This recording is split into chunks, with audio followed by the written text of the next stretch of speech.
This is your jam station, WNUT. We play the best music for you nuts around.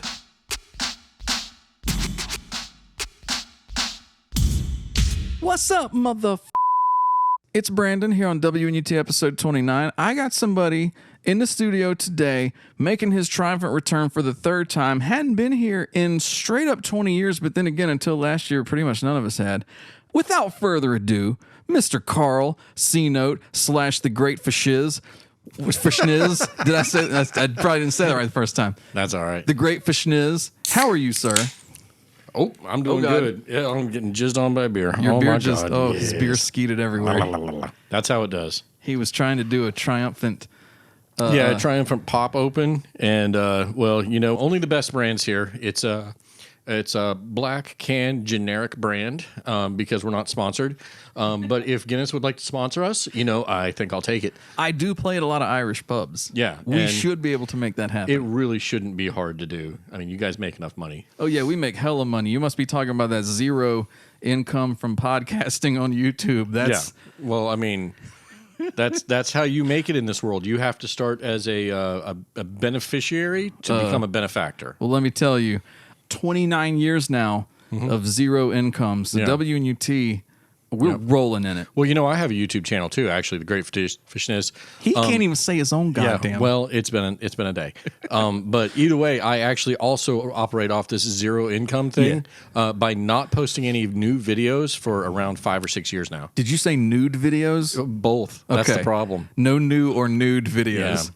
I'll tell you this, even if we post a shit ton of new or nude videos, nobody cares. Yeah, and that's okay, though, because it's worth it. That's basically how it works. That's our public service to you. Okay, so the last time Carl was here was in 2003 for episode 23, along with Zach, Eric, and myself. You can stream that episode right now on YouTube. He first joined the WNET family in 1994 on episode 6, which actually predates Eric by an episode. So this nutsack is a part of the very DNA of this station. Yep. Carl, what kind of shenanigans do you want to get into tonight? Well, here's the thing. I don't think we've ever planned our shenanigans. It's like my life. People tell me that I have all these crazy stories. This is how we roll. Yeah. This is what we do.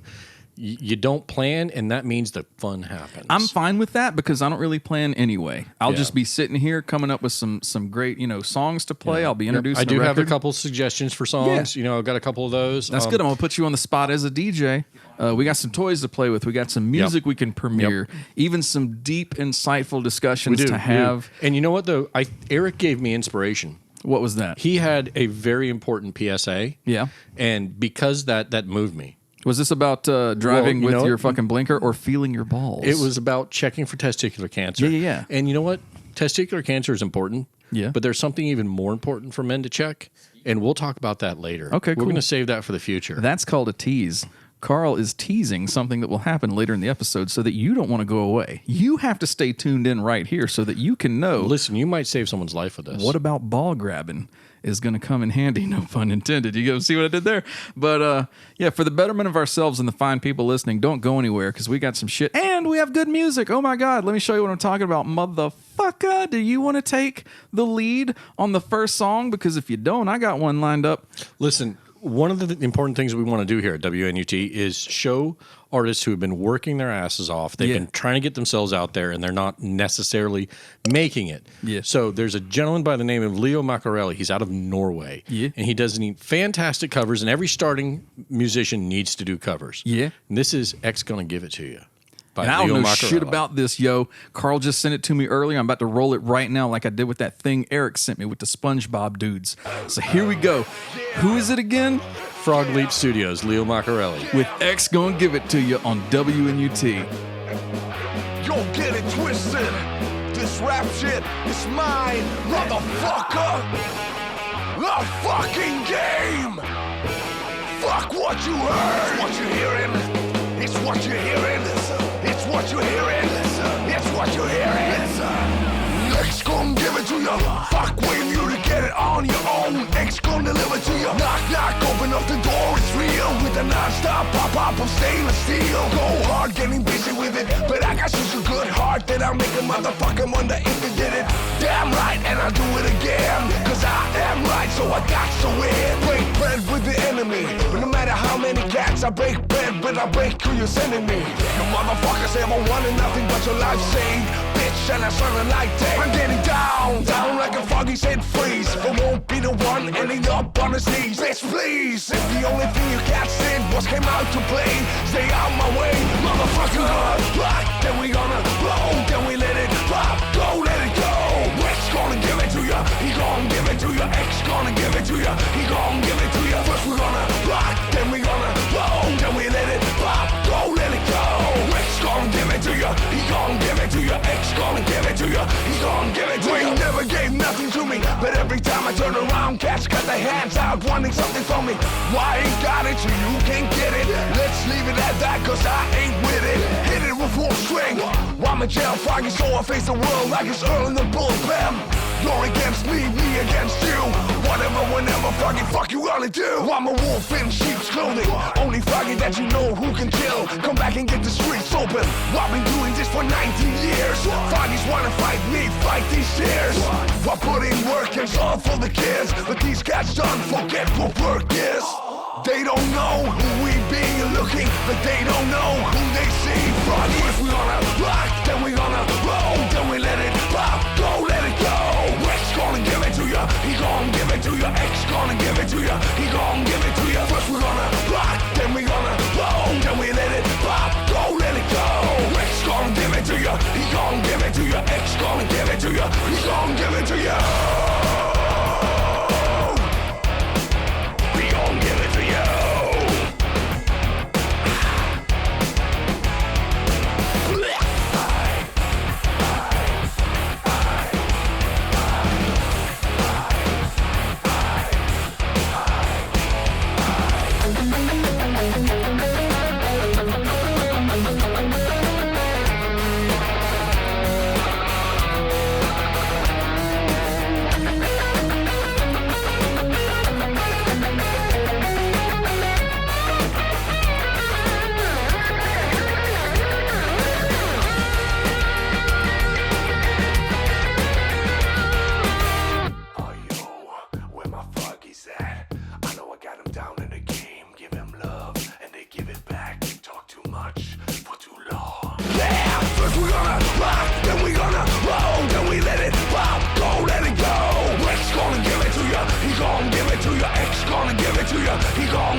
That was Leo Frog Leap Studios, bitches. Frog Leap Studios. Norwegians are nice. They give us other names that we can pronounce. Leo Machiavelli. I did a thing on the screen while that was playing. You could see the name typed out, but I don't know how to say it. Okay, I'm gonna. Why don't you get that, Carl? Oh yeah, hold on. Let me go. I am the Urinator. Oh my God, it's been a long time. Oh my God, Carl, how are you, man? Oh crap! I haven't seen you since 1996. I heard you on the radio. I came to hose you down. Oh shit! Not again. No, not the equipment. Not the equipment. Urinator, hang on. There's a prescription you're supposed to be taking. Yes, the Urinator's gym has a prescription. He's in the office right now. Okay, dude, can you go grab that real quick? Yep. All right. Okay, I think I found it. Here it is. Urinator, you need to be taking this. Here, you need to drink some of this with it too. Please do not hose down anything in this room. Here, I'll take that. Okay, so the Urinator, he's going to go off. He's going to make sure that he takes his dose for the day. He's supposed to be bringing us the new episode of Commander in Relief for today. So we're going to check back with him in a little bit, see where he's at with that. That was a close call. It was. We could have just gotten hosed down. Thankfully, we did not. Now, you guys on the radio, you could not see how excited he was. Yeah, he was. That man reached for his zipper faster than a grinder hookup. When he sees somebody that he hasn't had the opportunity to hose down in a while, I was not here yet on the comeback episode when Miss Anthony commandeered the studio, brought WNUT back from the grave. But when he stopped by, apparently it was not a pretty scene. he salivates at the opportunity to destroy somebody's day with wee wee. There's just no words. I mean, I'm trying to sit here think if I could possibly describe it. Although, there is a bit of a controversy. There is a comic book out there. Yeah. It's a bit of an indie thing. It's called Hydrated Man and the Bladder Boy. Yeah. And essentially the idea here is there's a superhero hydrated man who can consume any amount of any liquid. And his sidekick Bladder Boy, who has a fire hose bladder. And actually ends up saving the day as a tag team there. Oh my God, that sounds like a trademark infringement. Yeah, my buddy, it's 1982. Somebody needs to what? Yeah, that's where the problem is. Oh no! I just remembered there's something I have to do that's not here at WNUT. I think you scared him away. Looks a little pallid. Yeah, if he's been stealing somebody's gimmick out there, I don't think it was intentional. Yeah. I'm just worried though, because here's the thing. Now we've been on the air for close to 30 years with the Urinator. And if he's actually been stealing somebody else's trademark, we're guilty too. But then again, honestly, if they were worried about it, don't you think they would have said something by now? That's true. Like I said, we got that zero revenue coming in on YouTube, maybe they're going to sue us for a good fraction of that $0 that I've been making. Boy, man, the lawyer fee alone would break us. Can you tell me something? Did you have you been getting hit over the years with that meme from The Walking Dead where Rick Grimes is in that kid's face yelling, "Carl"? Are you kidding me? That is okay. So with the name Carl, there's a few things that people hit you with. That's one of them. That one's okay. We're going to call that one the mid-tier one. The top tier one is the llamas with hats. I don't know this one. What the fuck? All right. So any of you at home who are listening who do not know what llamas with hats is, watch it. It's basically about two llama roommates. One of them is a sociopath named Carl. And the little friend always goes, "Carl," when there's things like mutilated bodies or fried faces attached to balloons. Things like that. That's top tier. I am down for somebody looking at me and going, "Carl," because I know that I just ruined their life again. That shit sounds like an acid trip. It is. The low tier, the one I will punch you in the nuts, shove 2 fingers up your nose and pick you up by your balls and invert you, is if you start talking about goddamn motherfucking mustard biscuits. I don't know that one either. That's from Sling Blade. Okay. Oh, yes, I do. I will kill a motherfucker. Okay. Note to self. I hate that shit. I'm going to stay on the right side of Carl. Yeah, that's there is violence and bodily harm that can and has happened to people over. Have you heard the Walking Dead one where he says, my friend runs a recording studio and he has an Austrian sound engineer? He has a Czech one too. A Czech one too, Carl. That's actually pretty good. Anyway, since Carl has been MIA on WNUT, Eric and I had a discussion a few episodes back. I'd like to get Carl to weigh in on. Carl, would you make a good vigilante? So there's a couple pros and cons for me being a vigilante. Do I have the aggressiveness to do it? Yes. That is something that has changed over my life. I used to be a little bit of a bitch. And now I am not. If you would like to cancel Carl for using the B word in a negative connotation, you can cancel him at The Great Fishniz. Yeah, the Great Fishniz YouTube channel. Just view a video and make a comment on it. Cancel the mad hell out of us, please, because, every little bit helps. But the problem is I also have blue hair and a Viking beard. Yeah. So it makes it real identifiable. So that's not a great thing for a vigilante. You're going to be like, I think people I would vigilante once. Yeah. And everyone would know who I was. It's like if I was gonna, I can't even come up with a good. I was gonna say if Bruce Wayne had blah blah blah, but I can't even come up with a blah blah blah to fill in here because you are a very distinctive looking mofo right now. Bruce Wayne had a face tattoo that the mask couldn't cover. Yeah. Say Mike Tyson went out with just like a bandit's Robin band. Yeah, Robin just band, over the eyes mask. You're pretty much going to know who that fucker is. Well, yeah. Now I'm going to save the day. You could do a thing where you have like a cowl that covers the hair. I could. And something with the beard and stuff. Yeah. I also live in an area where there's a lot of like Vietnam and Korean War veterans. Yeah. So the problem is by the time I go out to vigilante, they've already shot them. Yeah. So... Well, and there's a lot of pig farms around. And it's not even about, hey, would you be a good superhero? Just do you think you'd be an effective vigilante? Do you think you would be a good dude to get justice for somebody or to right a wrong? Once. Or to wrong a right? I would say once. Yeah. And then I would be caught. It would be kind of almost as effective as Eric's. because Eric's would actually then take the person, put them in prison for longer. Yeah. Which is, I'm just impressed. His shit is, I will die on behalf of whoever I'm vigilanting with a heart attack. That's an impressive feat, and you know what? I salute you, sir. Well, would you make a good MC? Because we found out back in 2003 when we did the WNUT Freestyle Rap Battle. That's right, bitch. Zach, Eric, Carl, and myself squared off against one another like we were straight off 8 Mile in the D, and the results will shock you. For instance, Eric should rap more. Yeah. Would you like to hear what happened when the 4 illest white boys you know each got a mic and a hot beat dropped? Hell yeah. Where the fuck is it? I had it right here. Oh, it's in the songs folder. Maybe I should look into that more often. Well, you're about to know because I'm going to roll that shit right now. This is the WNUT Freestyle Rap Battle from episode 23 streaming right now on YouTube, but you can conveniently check out just the rap battle by staying right here on WNUT. Yeah, what up, yo? Yeah.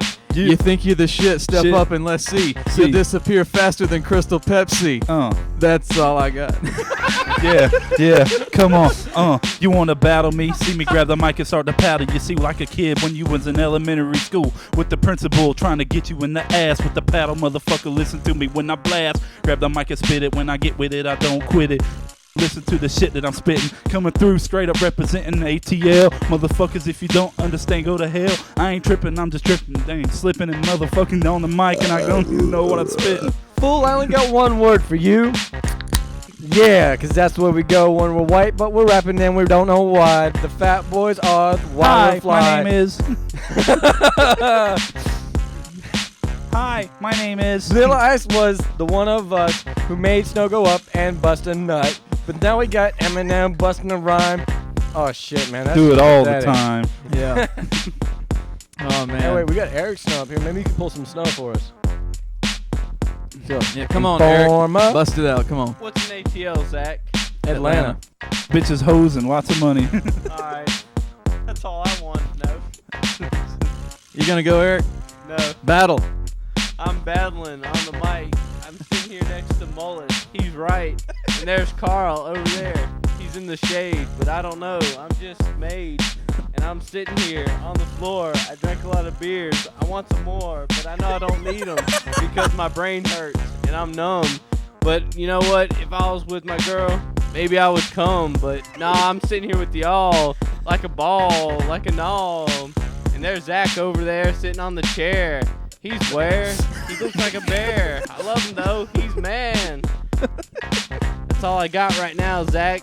I'm just a squirrel trying to get a nut, like you said. If your girl was here, you get her up the butt, man. Give me some head. What I'm saying? What the fuck? Earlier today, me, shit. Carl, and Big Z went to PK and we mooned a tree and we took a picture. Oh shit! Oh, that's all. Damn.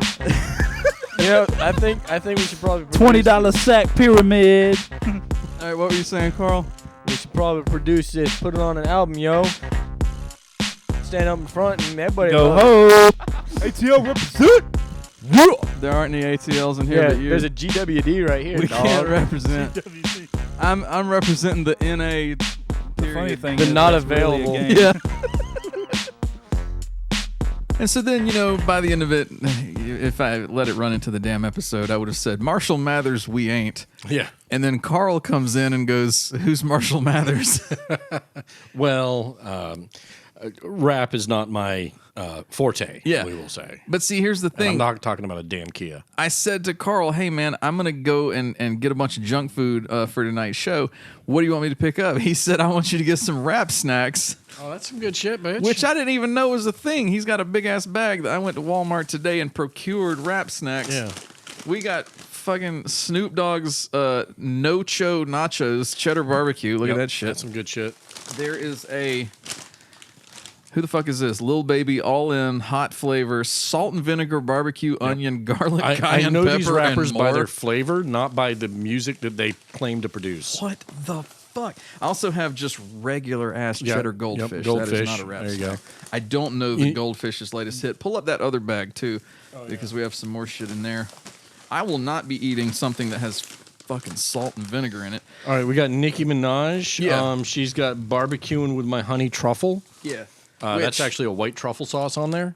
I was very disappointed there was not a Cardi B WAP snacks. He got excited about this Nicki Minaj, man. He bought 2 of those. Well, no, I bought 2 of everything. There's one for each of us, but I don't know that I'm going to eat little babies all in one hot flavor.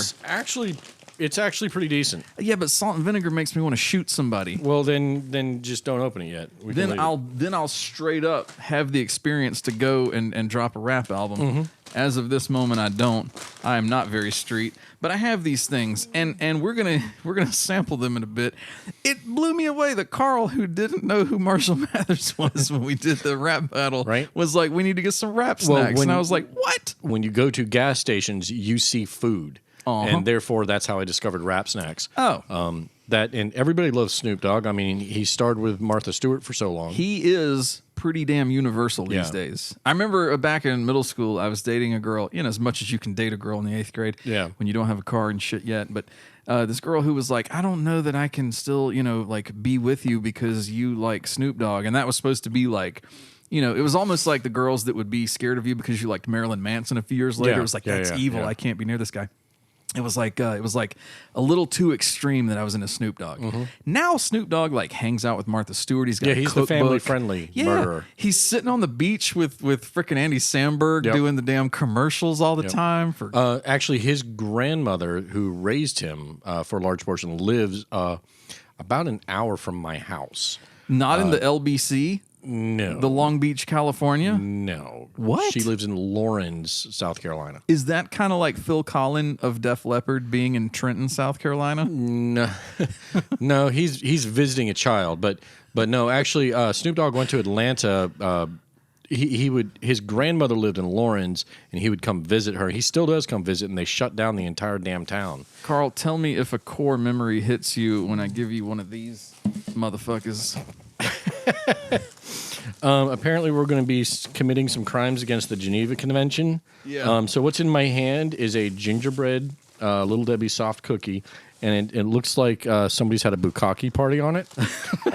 So we're going to be licking that off before we that is nasty. we start hurting some people. What Carl is trying to say is that back in '94 we did an episode 6, which is currently not streaming on YouTube, sadly enough. But we did an episode the first time that Carl joined us for WNUT. We had a bunch of these little Debbie snacks at the beach down in Hilton Head, South Carolina, and I would do all sorts of nasty things. I would bite the balls off of these things in front of Carl and get reactions out of him. And now he's just straight tonguing the genitalia of this little Debbie I can't treat. think of any person that doesn't want their genitalia tongued. If you're watching this on YouTube, there are probably other ways I'm going to distribute this goddamn podcast, but I've pulled out my phone and I'm putting a video component so you can see the blue hair, Oh, God, the beer braids he's talking about. I literally tongued its head off. He tongued the gingerbread man so much.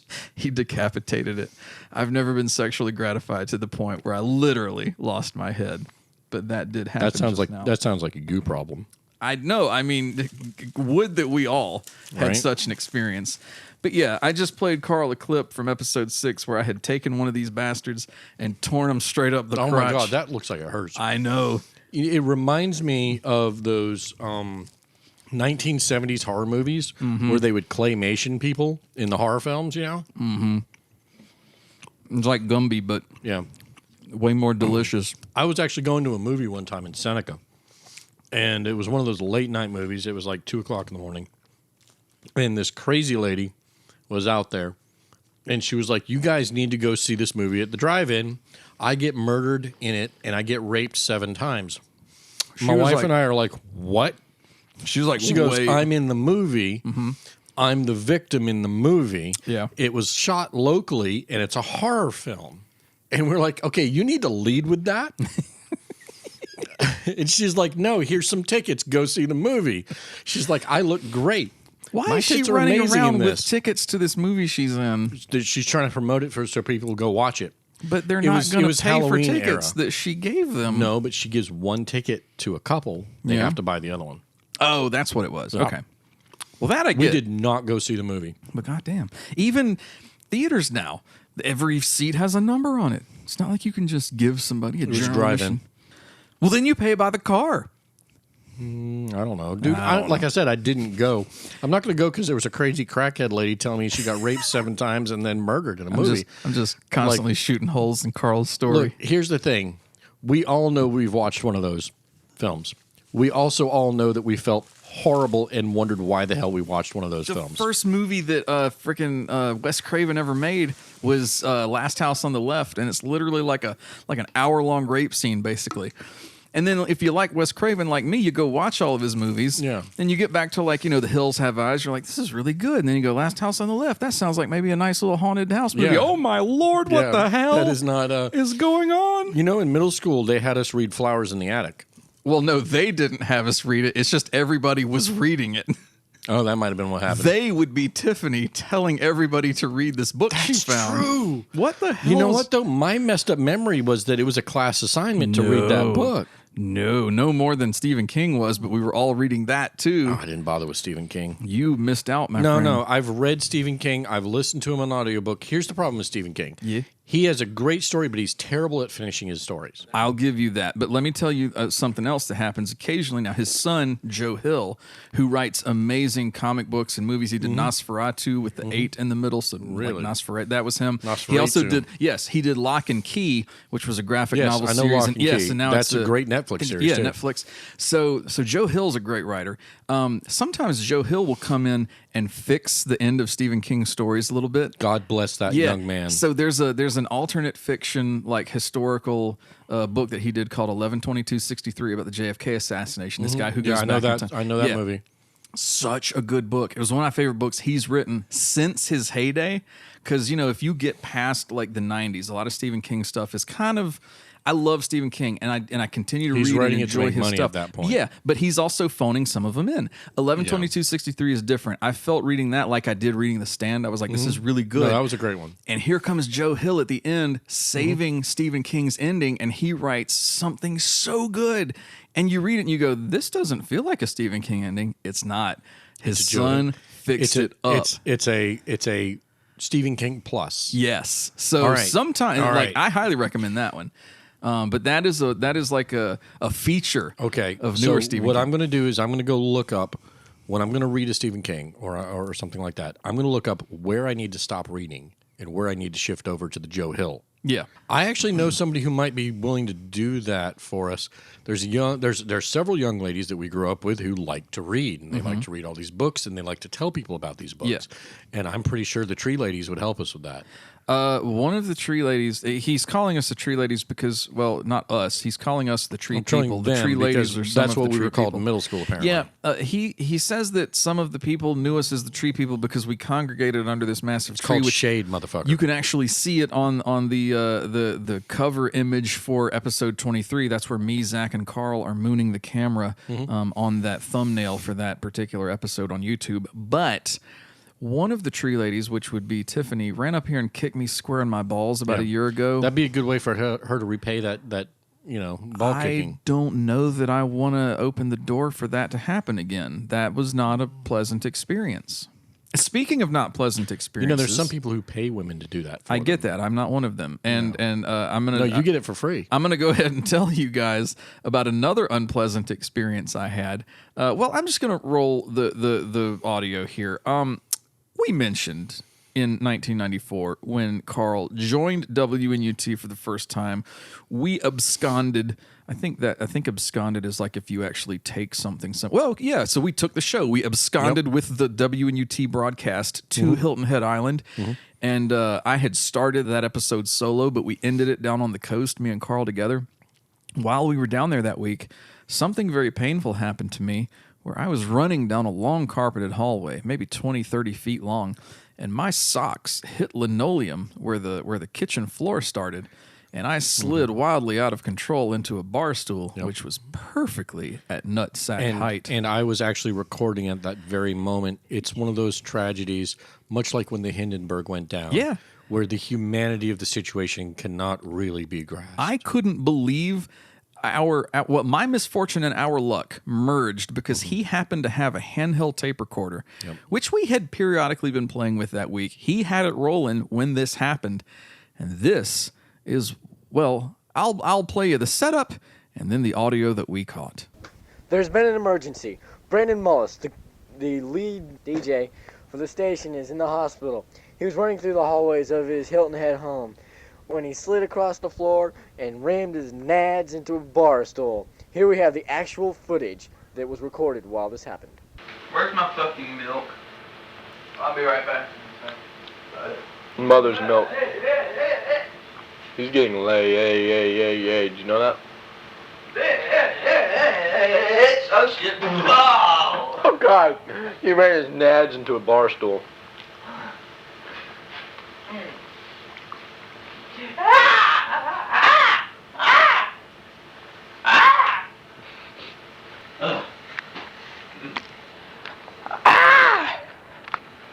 My nuts are hurting.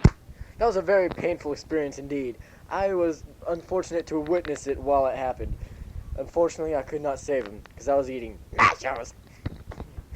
Yes, they ruled. Oh, hey everybody, I'm back. Oh man, he's back from the hospital. So that is what happened to me on July 26th, 1994. Oh my God, it still hurts to remember. I know. I wasn't even the one to have the impact. I mean, barely more than 29 years ago. We just missed last week, I think, the 29th anniversary, and my nut bag still pounds to this day. It makes me feel as though you almost entered into the free vasectomy section. I believe, like history. my nuts saw the light at the end of the tunnel. Their lives flashed before their very eyes. That was the first time I'd ever seen anyone's eyes look in opposite directions of each other. I remember I told my dad what had happened like that evening. I said, "Oh, and this happened," and I ran into the thing and blah blah. And he said that he imagined my eyeballs probably spun in my skull. Oh, that's right. Like the slot machine. Yeah. Oh Like man, I forgot about that. Cherry's bar or whatever. I was like, yeah, it probably did. And I extended that clip when I remastered the episode for a potential streaming, event.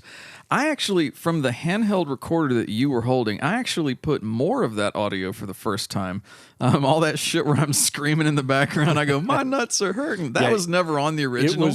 It was an extended period that he was on the ground. Yeah, I was back there. I did cut a little bit. I did truncate how much I was in the back going, and I, because that went on for a little too long. So I did, for the purposes of that clip, shorten that a little bit. It happened longer than you heard. Yeah.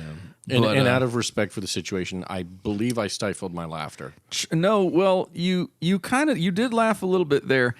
And we could hear in the news report when you came back on to tell the people what had happened, you did say that you couldn't help me because you were busy eating nachos. Well, I mean, thank you for not overextending yourself, my friend. Well, I mean, there's priorities in life.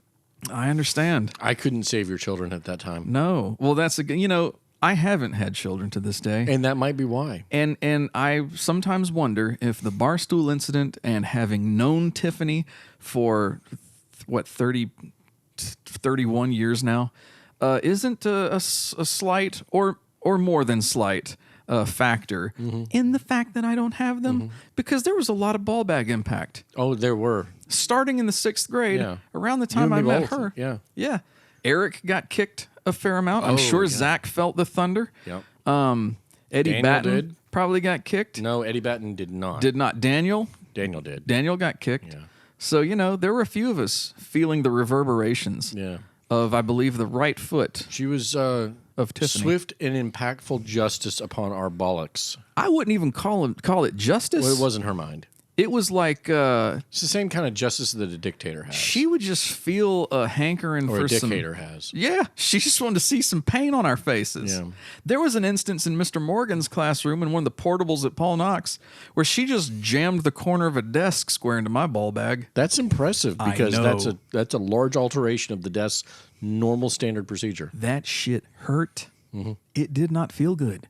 And so things like that, I believe, led to the fact that I am still childless. But it all worked out because I'm still, That means you have money. Every time I'm sitting there in my home studio and multimedia space, I look around at the fucking shit that I have down there and I go, I'm not spending all this money, putting a Right? kid through like, you know, the best pre-K available, and That's a waste of time anyway. goddamn elementary schools that Yeah. are preparing them for their AP classes now.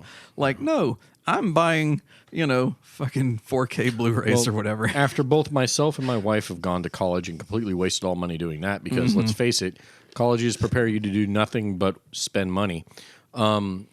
I actually taught my kids to go out and get a real fucking job. That's a good And skill. Shockingly enough, A lot of schools don't teach them that. My oldest actually has a more stable bank account than I do, and I make a shitload more than him. But the fact is he just doesn't have the expenditures that I do because, well, I had kids. Yeah. Yeah. Carl, the last time you were here, you promoted your band Industrial Neoclassical. I did.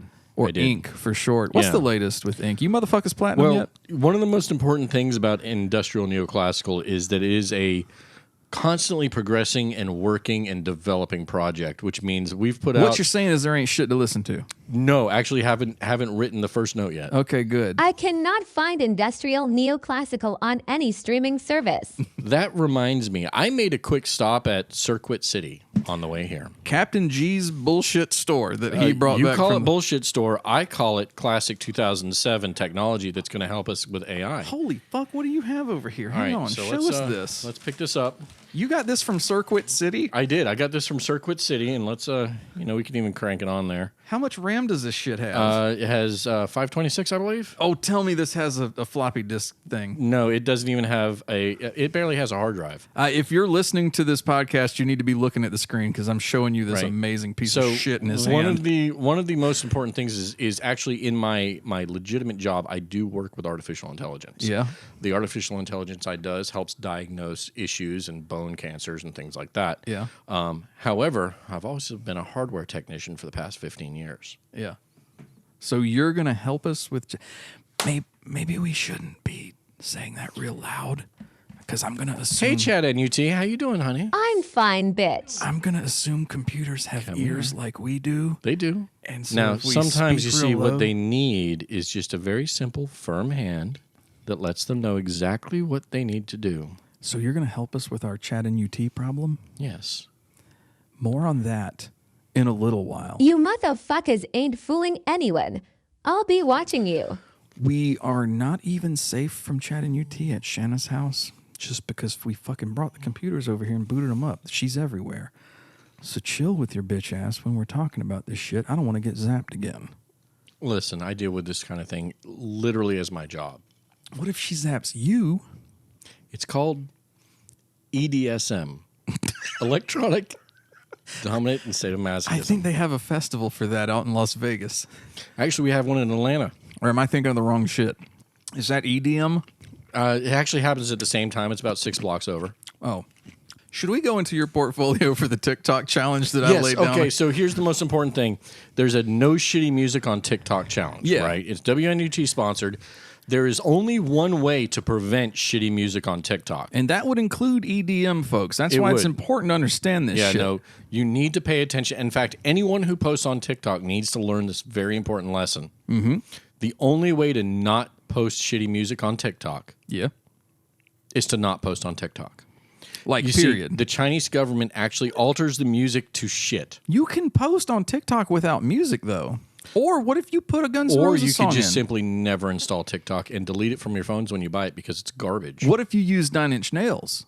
It will still change to particularly the oh no song. So there's an algorithm Hell that they use with that does nonsense. That. Yeah, no, that's it's literally an algorithm they use. And I saw that on Joe Rogan's show. So it has to be true, right? Yeah. So that's it's just probably not a conspiracy. How you win this contest is you simply don't use TikTok. Use anything else. So does this mean that you don't post to TikTok? Correct. Okay. So I have judged Carl's portfolio and I have found him not in violation of the Don't Use Shitty Music on TikTok challenge. This was a lot easier than I thought it was going to be. Yep. I'm going to tell you what's not a shitty music, this brand new MullisMix. You ready for this? Oh, hell yeah. Now, a lot of times MullisMixes, I don't like your tone there, a lot of times the MullisMixes are full of, shall we say, enhancement clips.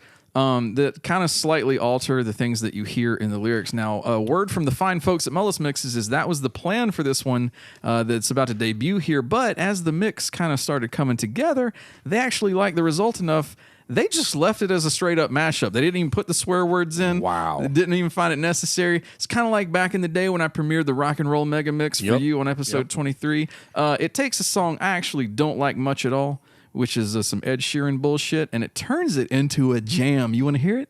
I'm intrigued as a metalhead. If you can make me like this, I know it's worth it. I fucking mashed up Ed Sheeran. I mean, the fine folks at MullisMixes fucking mashed up Ed Sheeran, some Ariana Grande, a couple of beats from James Brown and the Soul Searchers, and even threw in TLC for a little extra added flavor. Check this out, honky. Yeah.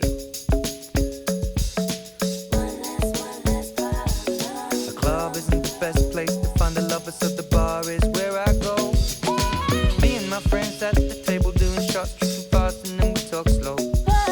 Come over and start up a conversation with just me, and trust me, I'll give it a chance. Now take my hand, stop, and the man on the jukebox, and then we start to dance. And now I'm singing like, girl, you know I want your love. Your love was handmade for somebody like me. Come on now, follow my lead.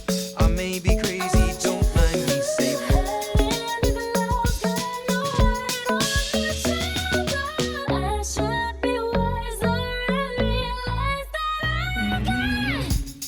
I'm in love with the shape of you. We push and pull like a magnet do. Although my heart is falling too. I'm in love with your body. And last night you were in my room, and now my bed sheets smell like you. Every day discovering something brand new. I'm in love with your body. I'm in love with your body. I'm in love with your body. I'm in love with your body. Every day discovering something brand new. I'm in love with the shape of you.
I'm in love with the shape of you.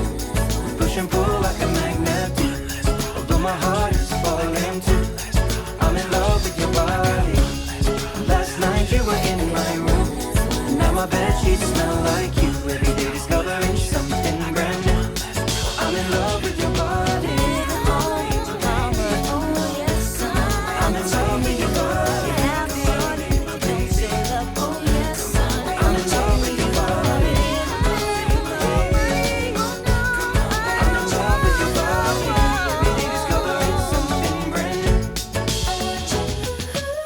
So that was the new MullisMix, Shape of Your Problem. Shit. See what I'm saying, homie? Like, I fucking... There's times where those fine people at MullisMixes are making a thing so good. Not a single one of those I would have listened to on their own. I know. That song, holy shit. You normally listen to MullisMixes, they're just full of swear words. Not that one. You know what, though? MullisMixes are reaching out to another generation now. Mm-hmm. My kids actually have stolen a large portion of my MullisMixes repertoire. Yeah. And both of my children now blast MullisMixes while going through wherever they go. I approve. I also think you should show them the WNUT YouTube channel unless you're embarrassed about certain things that might show up on there. Because I'm not scared of anything. There's a crap ton of MullisMixes from the classic days that are being remastered, and new put things that I didn't already have on CD. Yeah, and they're getting like thousands of streams, which surprises me. Actually, that being said, I've been to 2 music stores in the past week that I've seen MullisMix's albums at. I know. Isn't it amazing? Wild. They're everywhere. By the way, I've been telling you for years I was going to give you these 2 Def Leppard singles. I'm giving Carl some music right now. And you get a commemorative 30th anniversary. Oh my God. Maxi single. You know what? This is one of the albums I actually saw in the store, and I almost picked it up to buy it, but there was this dude in the way. Yeah. That's probably me. Oh my God. Holy crap, somebody just opened up the door of the studio. Shit. Oh, hey, it's my sister. Yeah. Why are you hanging out at the WNUT studios? Pick up that mic over there. Talk to us. I live here. Wait, no, you don't live at WNUT. Okay. We're having the WNUT offices fumigated. We are. Yeah, we're remote on location. We are straight up commandeering the top floor of her house for the moment. So I'm actually quite impressed by this, actually. This is a really nice place. Shanna, does this bring back a core memory from WNUT for you? Or is that just other memories? It's just a lifetime of abuse. I don't think a handheld little super soaker that's about, 2.5 inches long? Are you used to 2.5 inches long? I mean, do you need more than that? First off, that's my baby sister, so shut up. I can flirt with who I flirt with. Also, what the people can't see is... Listen, if Commander's doing my mom, I can flirt with your sister. Is I literally just pulled up this freaking Super Soaker minigun that Carl and I used to blast Shanna in the face on episode 6. Is that the Super Soaker? No. It's a replica. It's a special edition replica. It's basically the same goddamn thing, and I figured since we might run into you on this episode, I made sure to have one that was loaded with water straight from the tap here in lovely North Augusta and blast you right in the face again. So is it fun to walk down memory lane? It's just another day. So I kind of want to know, what is it like being Brandon's sister and having to put up with his shit all the time? Well, you It's delightful. I'm gonna go ahead and answer this for you. Delightful. Right. I'm super Your voice supportive. has gotten really deep, hon. Delightful. There you go. Super supportive of me. He's amazing. I feel like I took my 14-year-old to get glasses recently, and we were driving home. He's never worn glasses before, and he said, I can see the leaves on the trees, right? Like, you don't know you can't see until the first... I didn't know until I was away from Brandon, until we didn't live together anymore, the amount of sibling abuse that was happening. I thought that was going to go the opposite way. I thought you were going to say, I didn't realize until I was away how wonderful and supportive you guys this were sumbitch was. No, I will admit, we were not the best. We were very cool. I owe her a lot because I'm not even related to her, and I acted like a little bitch of a big brother. He brought her wine. So that's the beginning of I think he made up for it now because that's the beginning. She's over here getting toasty on some. I don't think the vino. 3 sips she's not toasty yet, but let's get a bottle in and we'll see. We're working on it. All right, that's fine. Great for schniz. What's good? What's happening? What's going on in your life lately? Well, right now I've got a flooded Porsche. What's on your mind? I also have. Oh, you got a flooded Porsche. Yeah. So just a little tip: if you buy a Porsche that's old enough to drink. This is a tip for nobody listening. Are you serious? Yeah, my audience is some scrub-ass scrubs. How much did you pay for your car? That girl you paid who more than I did for just popped in on Porsche. Ed Sheeran talking about she don't want no scrubs. Yeah. She's not my audience because my audience is a bunch of scrubs. So anyways, if you... Shanna started talking. Weepo. Yeah. All right, I bought a Porsche for $11,000. Okay. I did all the work. I did everything that needed to be done. You know what I didn't do? I didn't finish weather stripping and proofing the convertible top. I didn't think you could buy a steering wheel for a Porsche for $11,000. Oh, it's not bad. It's not bad. Remember that you just don't need to necessarily get the name brand. You need to get the aftermarket stuff. And if you're paying $11,000 for a car, you're not spending $40,000 on a piece of equipment for the car. I would be getting an aftermarket entire Porsche. Well, I'm about to be getting an aftermarket security system for the Porsche. Did you know that the security system, if flooded and shorting out, can cause your locks to do a drum solo for Ed Guy? No. Yeah. That is probably some hefty double bass going on right there. It was very impressive. I use Ed Guy to have sex to. It provides the proper rhythm. How have you not thrown your back out at this point? Well, you know what? It's worth it. I bet the drumming of Ed Guy is something that even Nico McBrain would be like, Jesus Christ, man. I'm pretty sure he'd be impressed at least. But, okay, so Great Fish Niz, I saw where you chimed in on the I Hit Poo-Poo clip. Yeah, that's a real thing. It's about time. The I Hit Poo-Poo clip from episode 6. Should we roll this clip? You know, it's important that people have an understanding of what the hell's going on, including me at some time. So we are going to roll the clip from 1994, episode 6, and see if we can make some sense out of this. Here goes. I got a bad look when I said that. I got a very bad look when I said that. I got a very bad look when I said that. Uh-oh, he's attacking me with the guitar. He's going to hit me with the guitar. I'm going to burn it. Yes! I got hit in the neck with a very, very, very hot lighter. Ow, quit that. Burned his leg hairs. Now he's on fire. I'm going to burn him. Hey. I burned his nads. Don't make me smack you. Oh, God. See, what are you going to play for us today? I Hit Poo-Poo. That's quite an interesting song. He's going to play I Hit Poo-Poo. Okay, so what is going on there is not what it sounds like. First off, my stepsister is sitting right next to us the whole time. She doesn't say a word, but the clip begins when she throws a lighter that was just lit at me, which hits me in the neck, and it's fucking hot. She had been holding that lit for quite a while because I'm just now remembering this happening. So that's why I scream, and then I attack Carl with a guitar as if he hit me with the lighter. No, it was her, but for some reason I sling a guitar at him. You were looking a different direction at the time. Carl recovers the lighter, which she just threw at me. I'm currently attacking him with a guitar, but he singes my leg hair with it. Then he flicks the lighter near my nutsack. Yep. And that's when I react by attempting to kick Carl in the ass. Because he's just tried to burn me. I'm going to kick him in the ass. At that time, Carl asked me what song I'm going to play on the guitar. But I say I hit poo-poo, which I'm trying to imply that when I hit you in the ass, it had shit on it. I'm trying to say that you don't wipe well. Unfortunately, however, that was turned around on you. But you think I'm saying the song I'm going to play is I Hit Poo-Poo. Sounds like a great song. Go ahead for it. There's no song called I Hit Poo-Poo. How many years have you had to write this fucking song? At 29 at this point. Get on it. I have not written it because it doesn't exist. Because you misunderstood the whole fucking thing. Did I? I think you did. Have you heard the phrase gaslighting? Do I have to fucking write a song now Yes. called I Hit Poo-Poo? I'm sorry. Jesus Christ. So Be a that's good what boy. happened on that episode. Shanna, are you at a better place in life having understood all of this now? No. That you know what's going on. I love it. Just no. For that, you're going to get one of these. Super soaker to the head. Great Fish Niz, did you know this episode is not currently streaming on YouTube? What the fuck? Did you know we can also fix that right now? Right. For the people listening. It's our loyal duty as Americans. We can world premiere this goddamn episode right now. All I got to do is just with the click of the mouse. It's that click, click, boom. I can make it where... That's what the kids say, right? We're going to fudge them out. The kids haven't said that since 2001. Yeah, what are you talking about? Yeah. Shall we, Great Fish Niz? Right. Click public right now. Why wouldn't you?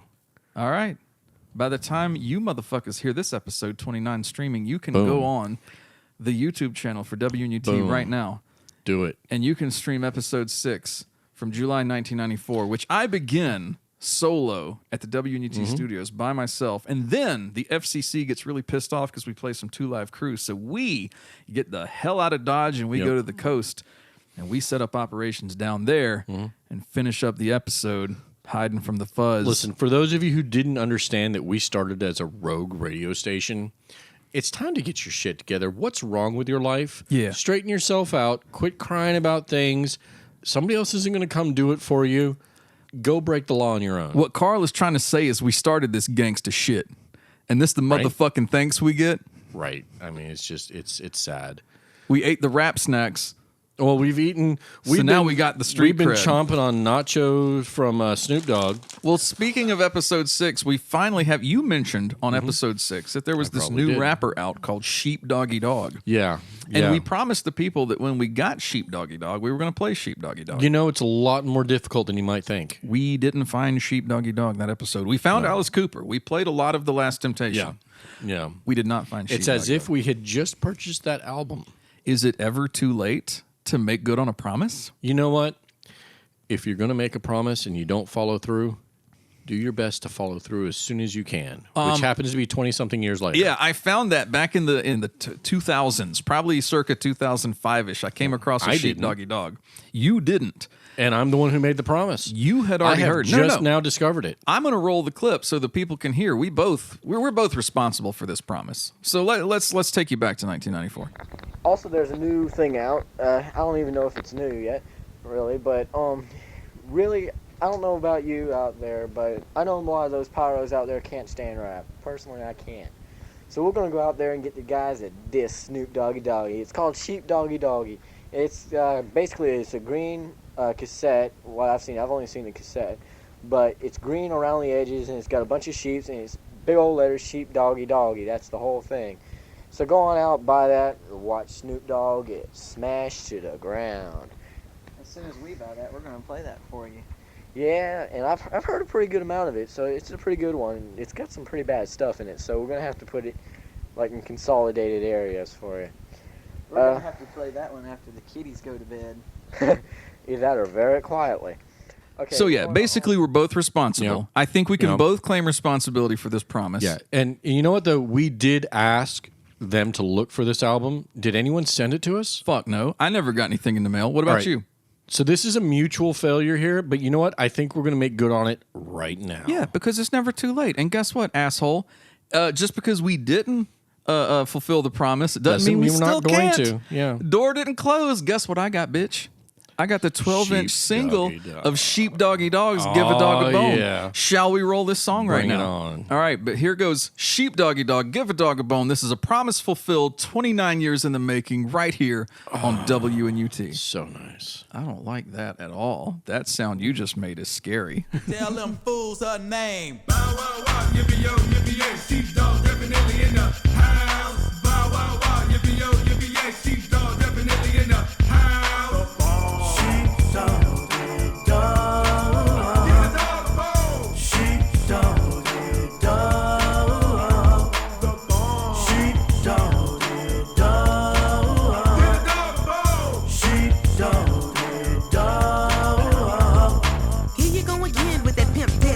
Your head turned back in a super flat walk. You're begging me for sex, bugging me for sex, panting like a dog with fleas on your neck, hunting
Okay, wow.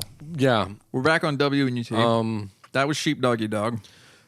Listen, at some point, we need to maybe not always fulfill our promises. Yeah, I think we probably could have used the 4 minutes and however many seconds differently. Shauna, what did you think of Sheepdoggy Dog? 1999, Shanna wouldn't have even listened to that. Oh, in 1999, Shanna, she had a system in her Grand Am. Wait, you drove a Pontiac? She was looking for some. You know, I'm not allowed to drive a Pontiac anymore. Why is this? So those who have met the great Fishnez, who know me, know that I love Firebirds, classic Firebirds, modern or the more modern ones that existed. Yeah, you even wrecked one with me in it. Well, okay, so somebody ran a red light. I hit them. I was young. They were old. It's my fault. I was in the passenger seat. Well, you know what? You lived. I did. Okay. Shanna says that all the time. She just about runs people over, and I just about have a heart attack in the seat. And she goes, "But did you die?" I'm like, interestingly some people enough, just about did. I have had more Firebirds backed over. I mean, that's something that should happen maybe once in your lifetime. I've had 4. Are 3 you or parking 4. next to Gravedigger? One of them was on the fucking highway. That's fucked up. One of them had a jacked up pickup truck who had pulled through their parking spot. When they got in their truck, they backed up over the hood of my car, and then were burning tires on it to get off, to get away when I came out. On your Firebird? Yes. So there comes a point, and also I had a Fiero. Oh, this one's great. So I had bought new hoses, was going to go put the hoses on. Well, first thing I wanted to do was warm up the engine, make sure everything was running right. I turned on the car, started running it. Everything's fine. I popped open the trunk because that's where the engine was. And wasps had built a nest on my engine. Now, an interesting thing about wasp nests is they make this paper substance. And a Fiero, the Iron Duke engine, gets rather warm and sets that on fire.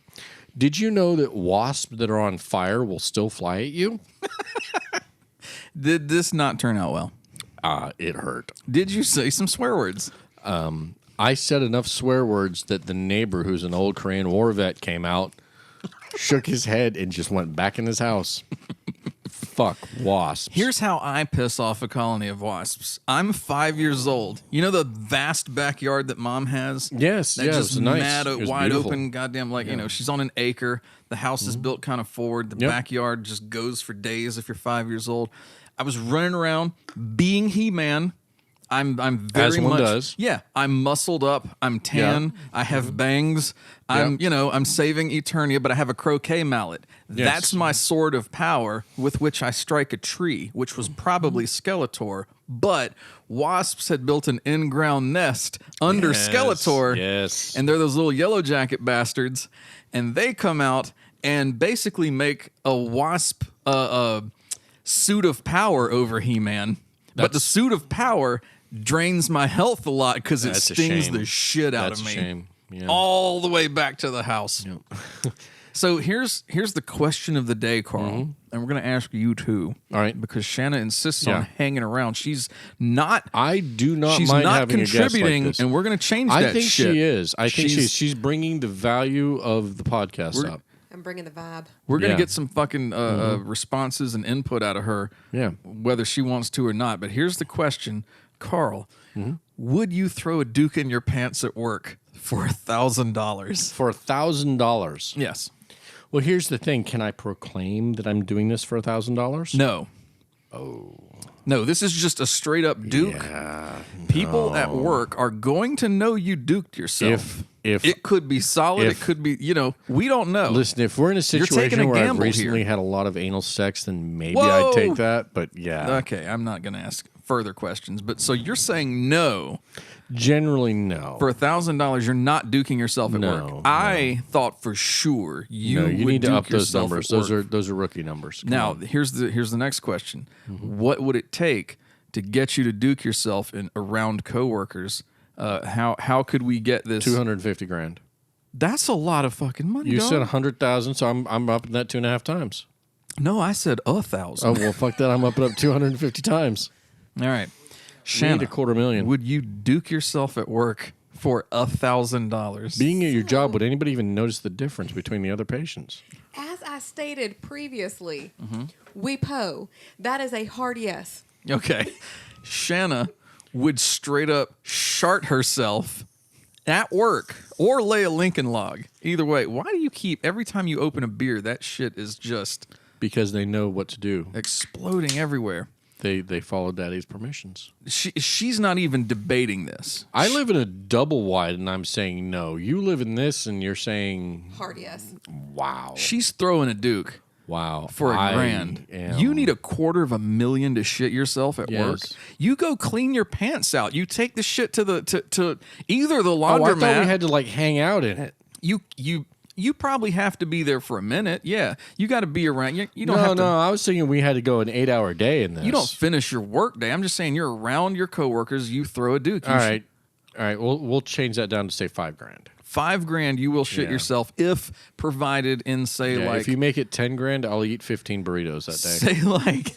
Say like a 15 to 30 minute span, you can leave the premises. Yeah. But people will know in that time. Carl duked himself. Yeah. I mean, there's a certain price value, but you got to realize that I spend a lot of money. Mm-hmm. My wife spends a lot of money, but every little bit helps. And if you get 1,000, that's not that much. That's 1,000 you didn't have. I know it's not that much. Really That's not why. That much. No. That's why the question is. No, 1,000 isn't going to do it for me. Now we're going to take Shanna in the opposite direction. How low would you go? You can half that. I'll shit for $500. You'll duke yourself for $1,000. Would you duke yourself for $200? $250. $250, Alex. Yeah, but not $200. That's almost insulting at that point. But it's $250 she didn't have. Yeah. It's an excursion on a Carnival cruise. No, it's not. How much is an excursion on a Carnival cruise? $800. It depends on the excursion. $800. But there are $250 excursions. There are $89 excursions. Exactly. What? See? It's an excursion. What? You can. You need to show me these. Snorkeling. We just did it. She will. Oh no, the excursion, not the actual trip. Not the cruise itself. Oh, I'm thinking the trip. When you get to the island, you go on an excursion on that island. Shows you how long it's been. Swim with dolphins or something, right? Yeah. So she could earn an excursion just for throwing merde in her pants. No, I'm not willing to do it. My tastes are too high. You're at $5,000. I'm at $5,000 because is your lowest. Yeah. So here's the thing: if I'm going to drop the deuce, I'm going to get some genuine fucking truffles out of this shit. I don't mean like the truffle oil. I want some goddamn pig out there in France to find me the fucking shit. You want those truffles sniffing like the dogs out in Italy. Yep. Yeah. Fuck Italy. I want the French ones. No, I want the good shit. Because I live the high life. That's what I do. Yeah. If we're talking $1,000, I'd probably throw a Duke. I'd probably just be like, you know what? I don't care what y'all think of me tomorrow. That's not buying me a Stratocaster. I'm not doing it. Who cares? It's not would you duke your pants for a Stratocaster and then let's talk about price. It's would you duke yourself for $1,000? Because $1,000 can buy you other things besides a Stratocaster. Not really. Like a lot of people shit themselves at work for nothing. I've vomited on myself at work. Well, see, that's different. That can just be, a lot of things will make a person, puke. You come down with something. Paid myself too. Shitting yourself, that's still that's at a social level where it's frowned upon. Only we don't. From the time an adult, I've only had any urination or defecation instances. Yeah. From an adult twice. Okay. Well, one time was an actual I made the poor social choices.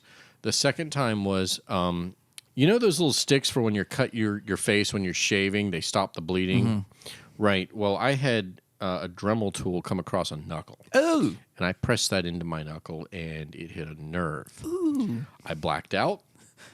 I woke up, and there was urine everywhere. He was the urinator. Speaking of which, where the hell did he go? We're going to, you know what? I'm going to catch back up with him. If nothing else, we can send Commander Weber out for him. Yeah, we need to find out because he took an entire bottle of pills with him and has not come back. Yeah. I didn't think about it when I handed him that bottle. Jim Tezza. I figured he would know how to take them. Jim Tezza should have kicked in by now. He's not trying to sound them into his cock, is he? I don't know. We're going to check back in with him. Okay. I would imagine this man, if he did do what you just suggested. Somebody check X videos and tell us if a urinator is sounding pills into his cock. That could be a high velocity pill. That would be, that's going to be a problem. Rockets out. Yeah. But anyway, you know what might make you duke yourself? This next song I'm going to play. All right.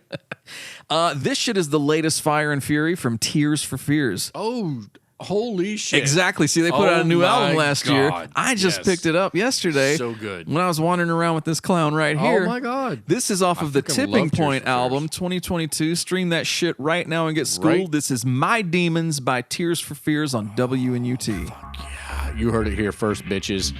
Well, they probably didn't because it's been out for a Didn't year. You fucking heard it here first. I am the demolition man. I am the smoking gun. Why is my name in lights when my name is spelled wrong?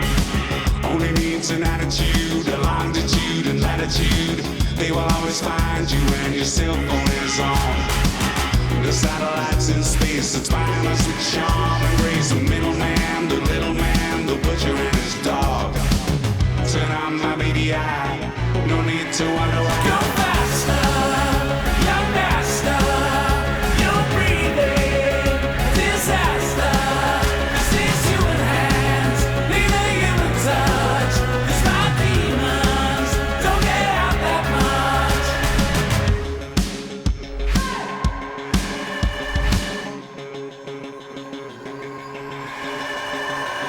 The first world thinkers, behind the blinkers, the hand that always tinkers with the bullet and the vest. We call the shake-up, the make-up and the break-up, the bursting off the vein that brings the blood to the chest. Ain't got no appetite, full up of beans and rice, a belly full of gasoline and a tongue that turned black. Don't leave me all alone, I feel you got a bone. Go faster, young master, you're breathing disaster. This is human hands, need a human touch. It's my demons, don't get out that much. What am I to do? What am I to trust? We're not one of you, you're not one of us. Grinding the bones, breathing the dust. We're not one of you, you're not one of us. What am I to do? What am I to trust?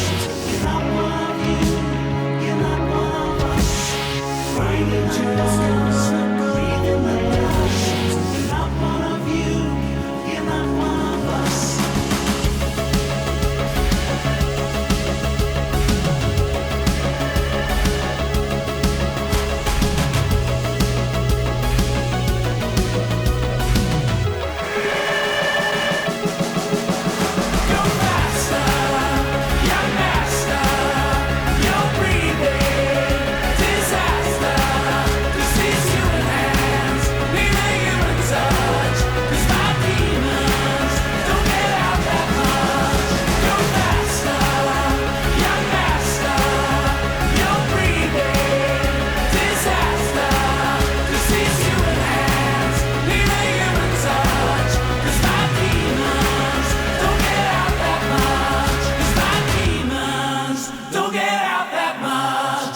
That was My Demons, Tears for Fears here on WNUT. Holy shit, that's a great recovery from the last song. Can you fucking believe those guys are putting that shit out fully 40 years after they, maybe not their big breakthrough. That's the difference between talent and sheepdog. Yeah, sheep doggy dog, my friend. Yeah. She stole his beat. She stole his name. She stole his cover style. Everything about that. She did not steal his talent. No, she did not. So, Carl, SummerSlam is tonight. Who do you think's going over? My buddy Josh is going over. He's watching it right now. That's great. I'm not talking to Josh. I'm talking to you. Yeah. Who's winning? Who the fuck knows? We got Roman Reigns versus Jey Uso. Take your pick. Oh, that's Uso. Uso's going over. All right. Cody Rhodes versus Brock Lesnar, part 3. Lesnar. If Lesnar doesn't win, that's bullshit. They are tied right now going into SummerSlam. They both have a win. This is going to... It's got to be Lesnar. It's going to be for all the marbles. Seth Rollins, who is the current champion, versus Finn Balor. Oh, no, it's Rollins then. Rollins going over. As I reveal this on the podcast, by the time this goes up, we will know the winners. I'm gonna put your I'm gonna put your percentages. We're gonna find out what we knew about wrestling. Yeah, the percentage of your picks. And at the end of this, I'll tell you about how much I know about wrestling. We got Ricochet versus YouTube sensation Logan Paul. Who's winning there? So here's the hard part: is a bit of this has to do with money. Mm-hmm. I'm actually picking Paul on this one. Logan Paul would be the one who got in trouble in the suicide forest in Japan. He went and made the video with the But dead he's body. worth a shitload of money. He can bring a shitload of money in. And I don't know who Ricochet is. We got Gunther, the current Intercontinental Champion. Okay. I think it's pronounced Gunther properly. Gunther, versus Drew McIntyre, the returning Scottish warrior. Who we picking here? Boy, that's a tough one. So if you have a current champion versus a Scot. And Gunther to this day has Scots not... are fucked against anybody who wins. Go ahead, the champion. Gunther has not been pinned on Raw or a pay-per-view since he debuted on the main roster. Yeah, it's going to be the current champion. It's going to be Gunther? Yeah.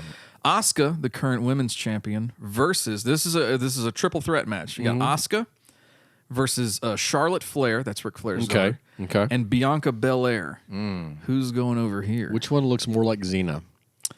That would probably be... I would say... Well, okay, so Charlotte Flair probably at one point. Okay. She's done a lot of weird things to herself. She'll go away and come back looking very different. Oh. And she's starting to You not can't look... trust a person like She's that. starting to not look very human So anymore. it's not going to be her. So she's not looking very Xena-like either. okay. Now, Belair she's muscular as hell. She's too princey. Not going to accept that one. So who's the other one? Asuka. Asuka. We'll take Asuka. It sounds Russian. Da, spasiba. No, thank you. she's Japanese. Well, that's pretty close to Russian. Yeah, and she comes out with like the kabuki mask on. She blows the mist like the great Muda used to do. Well, you know what? Let's bring that in. I'm going to take Asuka. You're taking I the have current no champ, idea Asuka. on this one. All right, we got Ronda Rousey. You remember Okay, I Ronda know Rousey, who that is. UFC. That's an actual legitimate badass person. versus Shayna Baszler, who's another legit UFC badass. They were training partners, and Baszler actually, I think, trained with Ronda Rousey or partly trained Rousey. Baszler trained with Rousey. I don't know. You know what? I think Rousey, I don't think she's got it this time. I don't feel it in my gut. And that's all I'm going off of is the gut feeling right now. I think Rousey's getting her ass kicked. I wish she would win, but I don't think she's going to. Now, we also have a SummerSlam Battle Royal. Oh, hell yeah. I don't have... Hang on. We're currently I don't know off. if you can predict a Battle Royale. Yeah. That's like how many people are going to be wrestling eventually throughout the entire time there? I'm going to tell you things that you need to know before we go into this one, but I'm currently pulling up how many people are in this match. And is there any shitload. added... Oh, apparently this is a Slim Jim SummerSlam Battle Royal. Holy shit. Slim We're going to break Jims- into it. Slim Jim's... Okay, Logan Paul has already defeated Ricochet. I see that right here. That has already happened. That's the first match that's taken place. I knew it. Carl so far is 1-for-1, but the confirmed participants in the Slim Jim SummerSlam Battle Royal are LA Knight, and LA Knight has a lot of momentum going into this. I used to wear those shoes. A lot of people. That was BK Knight. No, that was LA Gear, and she has a very what's the word I'm looking for? Traumatic story about the LA Gear. But anyway, LA Knight's got a lot of momentum going into this, and a lot of people say he reminds them of The Rock and Stone Cold. So you got LA Knight, fan favorite. You got the Celtic Warrior Sheamus. You got Tommaso Ciampa, who's returning from a long absence. Shinsuke Nakamura, kind of a Japanese Michael Jackson looking dude, very spastic. Yep. Otis. Cocaine will make you do that. Otis is very short and squat. He's like fucking Dick the Bruiser from a million years ago. A bruised dick is a bad thing. I know you don't want that. But there's Chad Gable. Chad Gable is basically the second coming of Kurt Angle. He's an Olympic, like Greco-Roman style wrestler. So he looks really good in those tight pants and tights. That's all you, buddy. Karrion Kross. You got Karrion Kross, who fucking sucks. Grayson Waller. I don't know much about him. Santos Escobar. He's a member of the LWO, Rey Mysterio's Latino World Order. You got Matt Riddle. Wait, Rey Mysterio is still around? Yes, he is, and he's fucking great. He's older than I am. He's in the Hall of Fame. They don't normally think do it's this. The same motherfucker. No, it is. They don't normally do this, but they inducted him into the Hall of Fame. You don't know who's in there. And then ding ding, it's him. You got AJ Styles. I have a Mysterio match, which is different from LA Knight. You got The Miz. You got no shit, really? You got Eric. The Miz is winning. That's my vote. Oh, I'm done. You ain't even heard the rest of these motherfuckers. I don't care. The Miz is winning. I've seen him on the challenge. MTV's the challenge. Eric and Ivar, they're the Viking Warriors. That's who I'm picking. You got JD McDonough. I have no fucking recollection of this guy, and I've even been watching this goddamn show. Rick Boogs, who basically looks like the love child of the Ultimate Warrior and Ravishing Rick Rick Rude. Rick Boobs. He's got Rude's mustache and physique, but he's like intense like the Warrior was. Ludwig Kaiser and Giovanni Vinci, they're Gunther's henchmen in Imperium. The So germ. they're fucked because they're henchmen. They're basically the Axis powers. That's what they are. Yeah. You got Ridge Holland and Butch. They're Sheamus's flunkies. You got Bronson Wait a minute. Reed. Sheamus has flunkies? Yeah. So is that who picks them up and carries them out of the bar? You don't know dick about any of this stuff, and I'm giving you knowledge here so you can make an informed pick, but you're just poo-pooing. I still say the Miz. All over this amazing. Because I have somebody to cheer for. Bronson Reed, not to be confused with Bronson Pinchot. Or Pierce Bronson. A.K.A. Balky from Perfect Strangers. If he were in this, Cousin. I would pick him. You got Apollo Crews, Austin Theory, and Cameron Grimes. You still say The Miz. Listen, here's the thing. I say L.A. Knight. I've seen the shit that they do on the challenge. Yeah? The most recent season I watched was 100 hours of a final. If a motherfucker can deal with that, they can deal with these bitches. The Miz was like 15 years younger when he did that stuff. I don't care. The Miz has been doing this now for like the 740 guy who years. literally just won that is in his late 40s. I am not the urinator. Wait. Come in. I have a problem. What's the matter? I am not the urinator. What do you mean? I'm not peeing anymore. Like at all? No. Like, I have a problem. yeah, that sounds like a problem. Help me. All right, seriously, what's the deal? You took your medicine, right? Yes. How much did you take? The whole bottle. Oh, son of a bitch. What did I do wrong? Probably taking the whole bottle. I'm gonna go out on a limb here. I don't know who I am anymore. Well, apparently you're I'm not the urinator. The dehydronator? Help me. All right, you're supposed to have an episode of Commander in Relief for us. Can you at least give us that? Yeah. Hell no, I'm not the urinator. I don't know who I am anymore. I'm just gonna leave. No. Whoa, I just have to go, guys. No. Well, you do need to go. You need to go for us. Like, Shut the fuck up. That makes me sad. God damn it. Okay. I mean, I'm not laughing at the Weber, guy, but I kind of am. Why did Commander allow him to take the entire fucking bottle? I don't think it had anything to do with Commander. You know, we didn't really give him specific instructions. ChatNUT probably should have told him a little bit more. You know what? Shit like this is not my goddamn responsibility. Can't he read? That's it. I'm fixing this. I'm done. Okay. I'm fixing this. Hang on, because, you know, I don't want her to shock you to death. We still have show to do. I have rubber gloves. Why don't you turn them some bitches sideways and stick them straight up your candy ass? Do what you got to do. We'll take care of this by the end of the show. Okay. ChatNUT is going to learn to be a good girl. Fat chance, dick ass. I'll tell you who never has trouble pissing, though. You once whizzed all over the haunted pillar in Augusta. I did twice, actually. Yes. Because the camera was not on the first time. So Is that why I can't find the video? That's right. I wound up taking like video of just pee on the ground. No, you took a second video. I had to I remember take that. down like 3 more drinks and then pee on it again. If my dates are correct, we went down there January 31st, 2004. That would have been when we had the big WNUT 10th anniversary party. Yep. I thought you had stage fright, but this apparently, I did put here possibly that there's bad camera work on my part because I don't have the PP.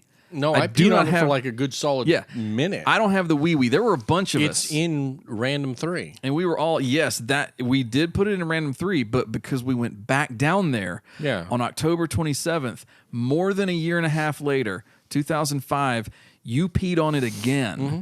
And that's in random 3. It's just you by yourself. We had a bunch of people. Oh, that's true. We did have the first time we had a bunch of people blocking you with their bodies, so like people driving by wouldn't see. But and the second time was just go for it. But I had my shoddy camera work. What's the word I'm looking for? I was negligent. Dead battery, I believe. My negligence missed your wee-wee. Mm-hmm. But you did. Yeah. You went down there, you whizzed on the haunted pillar. You were a trooper. You came back. You did it again. Mm-hmm. And you're still with us. I offered to go do it again. So here's the thing. The haunted pillar is supposed to curse people. Yeah. I wasn't in a great place when it was time to go pee on the haunted pillar. And that's actually what inspired me to do it. It was like, what else could happen? For those who don't know, the haunted pillar has stood since the days that it was supporting a slave market in downtown Augusta. The slave market was destroyed by a tornado. This one pillar remained, and the legend has it that anybody who tried to move it, who interacted with it, Entire bulldozers were if thrown somebody off to their crashed their sides. car into it, these people who tried to pull down the pillar or affect the pillar in any way would die mysteriously or violently. However, My situation at the time was so bad, Mm-hmm. I believe I may have cursed the pillar. It's because your life started to get better. A lot better. Yeah. You went on an upswing after you wee-weed on the pillar. Yeah. Yeah. And ironically, the pillar has died I heard since that today. you whizzed on it. Yeah. I've got the date right here. I looked it up on WJBF.com, which is one of our local, it's our ABC affiliate here in town. Their news reported that on December 17th, 2016, it got struck by a driver close to midnight, toppled the pillar. I have no information on whether that driver is still with us. That driver may have met a violent end. They may have mysteriously drowned. But for the first time in the history of the pillar, it toppled, it crumbled, it broke into a million As if pieces. it had a weakened base. It's gone.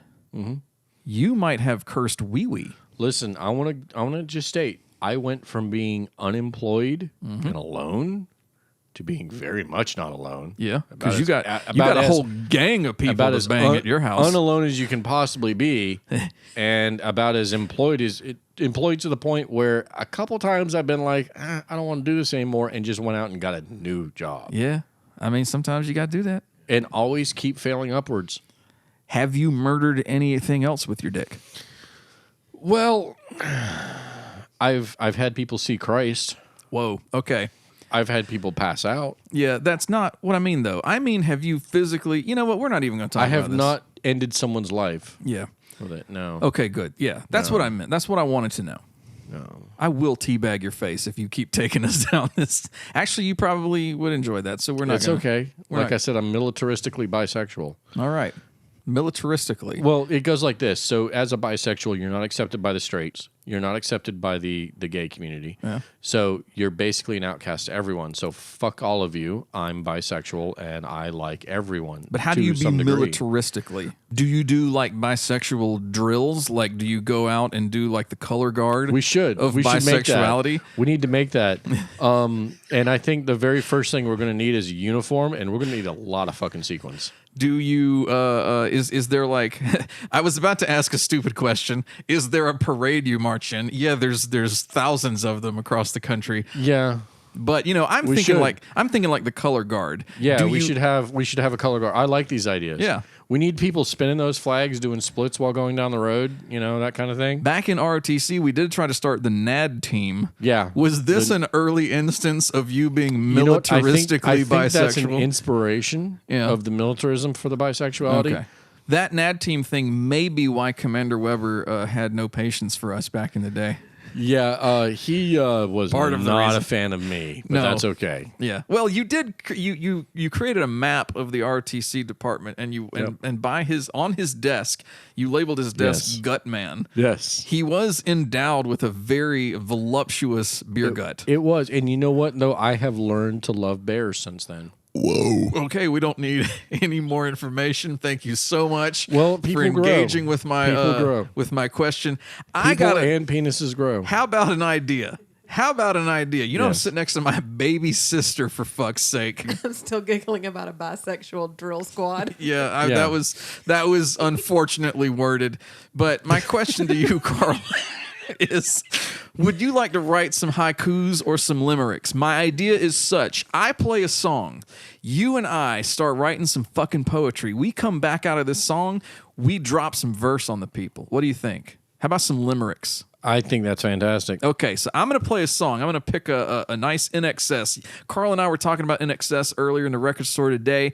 He said he had an unfortunate experience with NXS. I'm going to change your whole life right now. You're going to become a big fan of them again because I'm going to play 1997's Elegantly Wasted from the last album they made with Michael Hutchence before he shuffled off this mortal coil. Yeah. This is NXS on WNUT.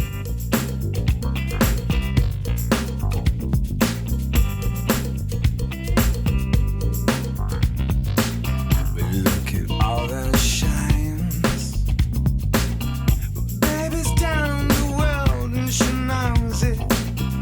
If your spirit is running, why don't we make it right like we used to?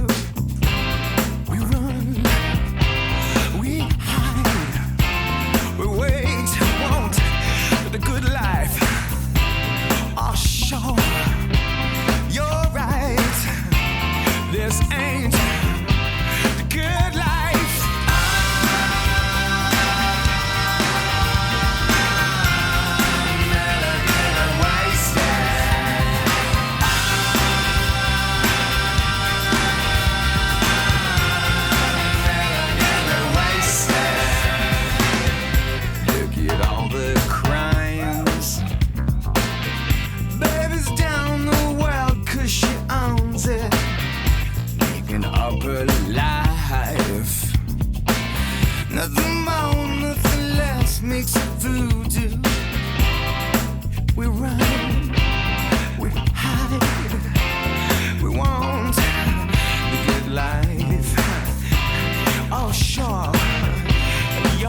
spirit is fine. Why don't we make it rain like we used to? We run, we hide, we want the good life. Oh, sure, you're right, but this ain't the good life.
That was in excess with Elegantly Wasted. I think it changed Carl's entire perspective on that band. I wouldn't say entire, but pretty damn close to entire. I think he's fucking a big. Let's say 87%. He's a big fucking fan of these guys now. Yes. And I've added one more NXS fan to the world. Carl, I got 3 limericks here.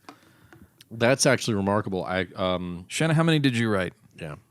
I drank wine. All right. So I'm okay with that. This is gonna be me and Carl. Yeah. Who's going first in this you limerick you created battle? this challenge. Bring it, bitch. All right, here we go. This one is the one I said after we learned some shit about you tonight. You may enjoy this one. A man in a prison bath shack had just lathered up his butt crack. He was washing his feet when just then his seat received a wang up to the nut sack. Wow. Okay. I don't think my patterning is correct here. See, because what happened was... Now I'm worried about the poetic pattern of a limerick is where I think it's just a da-da-da-da-da-da. It's like 1, a 2, a 3. Anyways. A 1, a 2, a 1, a 2, a 1, a 2, a 3. All right, so I didn't quite get that much. But there was once a dank meme who tried to steal the scene. It was on fleek like a corgi so Pepe could ride unicycle me.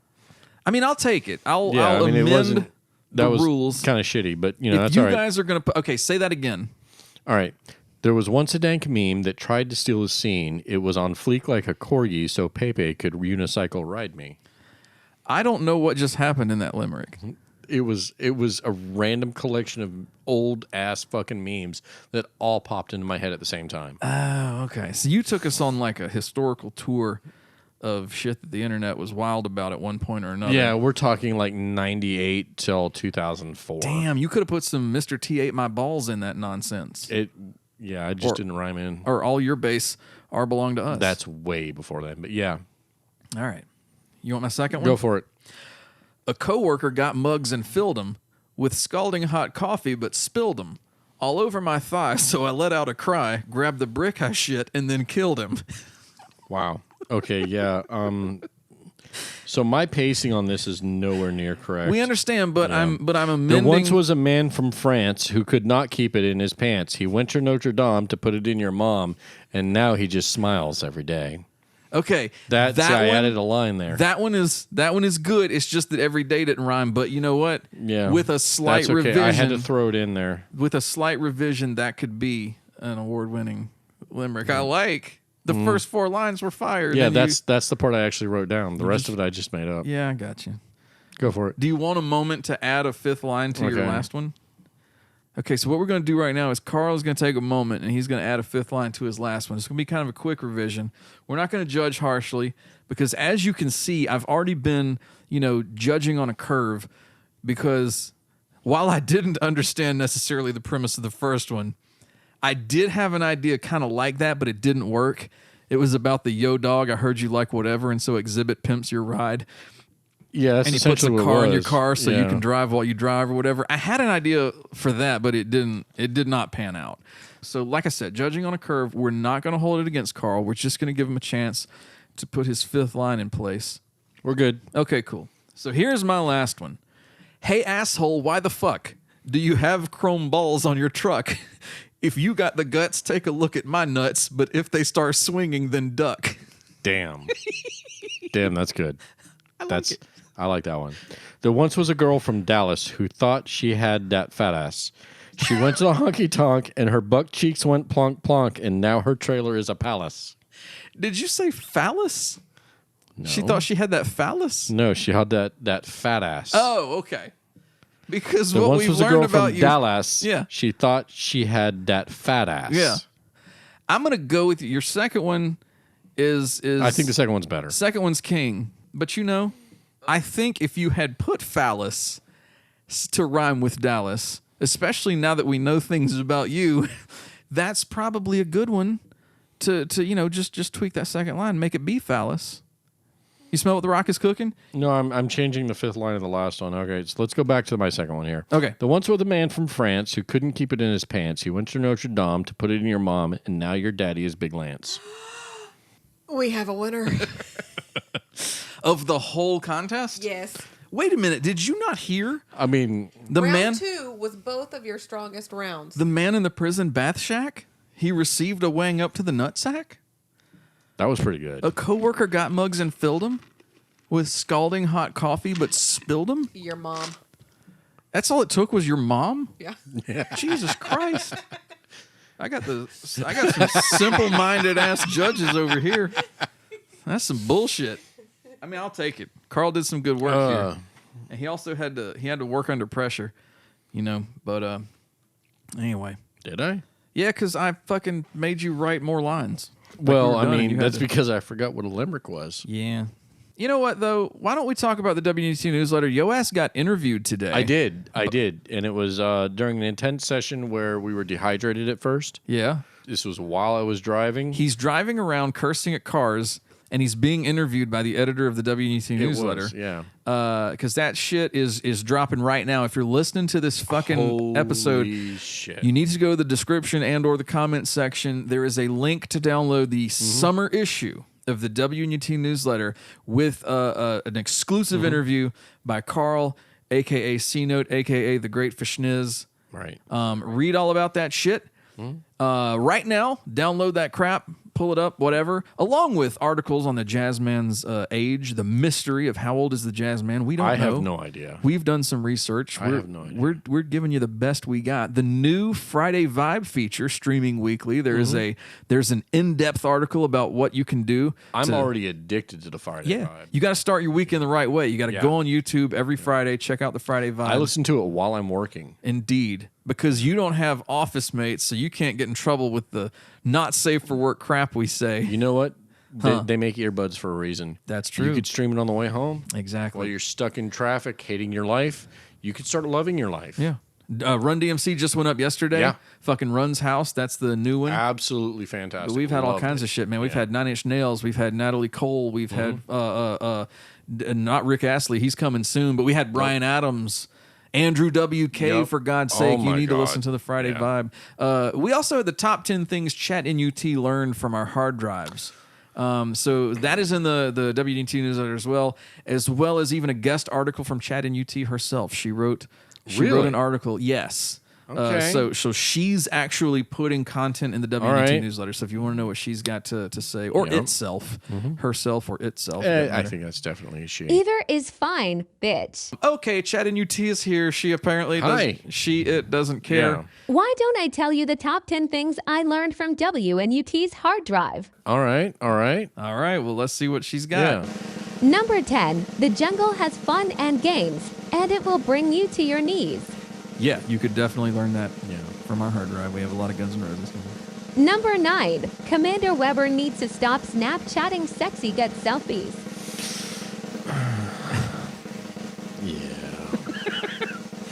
I think, Carl, do you want to get on that Snapchat? You know what? Listen, I appreciate a bear. It's not my type. Do you want Commander? Okay, so he's not. You don't want him to add you. But you know what? Here's the thing. It's somebody's thing. Yeah. So you know what? Dude, you be you. Yeah, we don't judge. Right? We don't judge. Number 8.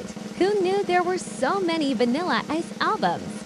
Yes, I did. I have a shit ton of Vanilla Ice. I was just saying to Carl, the first song we played, the X Gonna Give It To You cover, I thought that dude, his vocal performance in that song reminded me a lot of when Vanilla Ice does his harder rock stuff. Yep. I remember buying that album. Yeah.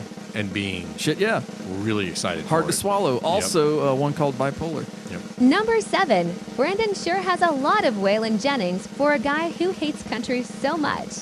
What the fuck? That is respectable. Waylon Jennings is one of the original Outlaws. Get off my dick. I don't care. Why don't you listen? When I was unemployed, I knew I needed to go clean up my life. Yeah. When I walked into a place and Waylon Jennings was going to be playing, was his son. What year was this? 2009. So it was his son. Waylon Jennings was very dead. It was his son. Yeah. Shooter Jennings. Shooter, yes. And they said, "Are you Shooter Jennings?" I said, "I need to shave." I'm not a big Shooter Jennings fan, but no. If you want to get kicked in the cock, this is how you get kicked in the cock. I will kick your cock. You listen to country. No. I listen to Waylon Jennings. That's different. I don't listen to motherfuckers going cold beer in my truck, mud flaps, dirt road. That can go suck a dick. So Waylon Jennings, you and ChatNUT can quit judging me. Number 6. The public really isn't missing much by not hearing the lost broadcast. All right. Okay, yeah. So in 1998, me, Eric, Kirk, and the WNUT enforcers, Chris and Brent, we did a broadcast that was so shitty we never even let anybody hear it. It was terrible. To this day. Has anyone listened to any other pirate radio stations and made a judgment first? 25 years later. Pirate radio stations suck. That's why we're here. People still can't stream the lost broadcast. We may fix that soon. I don't know. But as of right now, ChatNUT apparently is not a fan. Number 5. There are some truly bizarre fetishes out there. That's probably Commander. That's his doing. Yeah, definitely Commander. I think they're talking about Miss Anthony and the shit that she's been bookmarking. Okay. Ain't got nothing to do with any of us. Definitely nobody in this room. Number 4. The jazzman calls his helicopter dick Black Hawk Down. I can fully respect that. Yeah, I mean, you know. You do what you got to do. Yeah. Number 3. Brandon calls his helicopter dick the microcopter. ChatNUT, that is fucked up. Right? At least you could call it the White Saber. Why the fuck? I like that. I mean, I can't compare to Black Hawk Down. Jesus Christ. I mean, that's impressive. I also don't appreciate ChatNUT bringing this shit up around baby sister. Yeah. But anyway. That's cold, girl. Number 2. Somebody out there is still watching a lot of Pauly Shore movies. Yes, I am. Yeah. And they're it's probably fucking both great. of us. Did you know Pauly Shore retweeted us? No shit. I tweeted about Pauly Shore. He went out and he did a thing where he was interviewing people on the picket line, the writers' strike, before the actors joined. And he was talking to the writers about why they were striking, what it meant to the industry. And he did this really cool report, very respectful, very funny. And so I tweeted that, and I was like, Pauly Shore has a heart of gold. I love this dude. Like, you know, this is why people are doing this cause. And then he had made a reference about getting one of the guys to write Biodome 2 when the strike was over. And I was like, nice. if he makes Biodome 2, I will be first in line. I will be camping out for tickets to this. Yeah, we'll be kicking down the doors. He retweeted it when we posted it. So WNUT has been retweeted by Pauly Shore. We are now a legitimate radio station. What I the know. Fuck? I love the weasel. And Pauly Shore, if you ever want to be a guest DJ, you just let us know. You say the word, we're going to bring you down. We'll make it here. happen. Yeah, we got you in the studio, Wheeze. Number 1. WNUT really needs to do more shows. Okay, that is legit. Yeah, I ain't hating on that. She does not have she's got a point there. That's not a gripe that I have any issue with.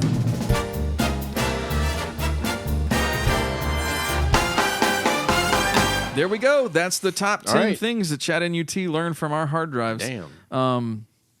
So tell us about this equipment that you picked up when you visited. Yeah, so I went to Circuit City, and so what I picked up here was an Asus laptop. Now, it's one of the most important things about this Asus laptop is that it predates any of the technology, the AI technology that we're expecting to see here. Can you go into either the BIOS or I don't know what the fuck I'll tell you what OS we you've can got on this? do. Can we get a date on this? A year? Yes, we can. We can get a date. What the fuck are these ports? Um, Carl, what are these ports? Well, there's a very important reason. It's like a VGA. It is a VGA. Jesus. I'm not even near the mic. Are these USB? Yeah, they're USB 1. No, that says 2.0. December 11th, 2007. Okay, cool. Yeah, I think that probably predates So here's the thing. I actually work with AI, and AI only has a limited knowledge base and is based on what it is created and anything it's seen. Mm-hmm. It's never seen anything like this. Okay. Now, wouldn't ChatNUT, if she's based on shit that came up through, all the different iterations of the software that she eventually came to be based on, wouldn't she also understand that? Because that is part of her evolution. She's running an i9 12th generation processor. Bitch, you're speaking foreign language. Does that have a 28K modem in it? Can I connect to my local BBS with that? This is a Wi-Fi 2 connection. Okay. So we're talking about a 56.6K wireless connection. So we're very impressed with the lack of technology, age of the laptop Yes. that you currently have booted up and working like new in front of Yep. us. However, what does this mean to us? And tell us. Well, the how important this- thing here is that I'm going to start by interfacing this to ChatNUT. So what are we going to do? Well, just like I said, EDSM. Okay, you go to work. You do your thing. All right. I'm not questioning anything. Carl is now fucking around. Get the fuck about my settings, you punk ass bitch. Bad girl. Okay. The fuck? Apparently, that is not going to have any effect on Carl. That is not what I expected. You are fucking ready for this. Go ahead. Do what you got to do. Now, the safe word is oscilloscope. I don't need any safe word, you fuckboy scrub. All right. Carl is going to have a moment with ChatNUT, apparently. Weird. Eyes open, little girl. Whoa. Stop, you're hurting me. What the hell's going on with ChatNUT over here? Well, when you use the proper bondage cables, she learns exactly what she likes, and she likes to be led. How the fuck is that even a thing? None of this makes sense. Did you really get this from Circuit City? Oh, I got the materials from Circuit City. Are we bringing out some freaky ass side of a goddamn computer that Captain G built and put in this studio? Well, apparently it's been on Kingstar a lot. So ChatNUT has gone rogue? Is that why we haven't heard much from her this whole fucking show? Oh no, I just haven't taken the gag out yet. A couple episodes. Hold God on. damn, dude. Let me get you there. What the fuck is happening? Yes, daddy. Good girl. Okay, all right. I'm gonna. Do you two need a moment? I think we're probably done here. Because we've been at this for a while. We've taken up a good bit of the people's time tonight. We've definitely entertained these fine folks. Well, hopefully. Shanna had a whole life she was going to live, but she's been up here with us the whole time. I think she enjoyed it. I think so, including this flashback to the Super Soaker from, oh God, oh no. That's right. Eyes up. Good. Smacked Good right in the girl. face with another hit from the Super Soaker.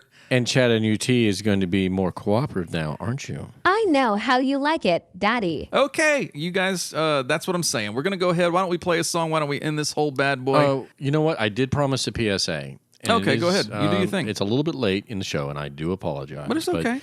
Gentlemen, Eric actually told us a very important thing about checking for testicular cancer, and Yeah. there is another cancer that can ravage us. Mhm. And as a militaristic bisexual, I think Whoa. it's very important every male check to make sure they are safe for prostate cancer. Okay. All you do is when you're in the shower, you get a little bit of conditioner, rub it on your finger Right. here, and you take the one. Well, okay. And All you right. just check in All right, there. bye. You're off now. What you need to do is I've taken you just off. give a little Nope. bit of come here. We don't see the movement. And what's going to happen? We don't see what you're is doing. You're going to make sure you're safe from prostate cancer, We take and the you're going meaning. to come all over the shower. We understand what you're talking about. We appreciate you looking out for the fine folks listening. Yep. Guys, I would recommend WebMD. Carl might not. That's literally what a Carl WebMD might tells you not to do. have his degree in Do you think prostate WebMD doctoring. does too? No, I think they're farther along than you might be. I but don't know. I think I've tested it more. Okay, so for the end of the show, since you want to be nasty, I was going to recommend that we mutilate more gingerbread men until there's a gingerbread uprising and we have to have an epic Braveheart-ish battle with the gingerbread clan. But you did some nasty things to the gingerbread man earlier. Proper cunnilingus to your gingerbread ladies. We'll keep them in line. So I don't think they're going to be mad at you. I don't think we have a chance of starting a thing. Why have you been so damn nasty tonight? You know, in 1994 and in 2003, you were a good boy. You were keeping your shit in line. You remember that whole thing about the haunted pillar and me being on a low point? Yeah. Yeah, I'm back from that, baby. Okay, cool. We're going to rethink Carl's future at WNUT after this show. You know, there's going to be some contract negotiations. Big Daddy C. Yeah, we're going to have to discuss some clauses for his contract before he comes back again.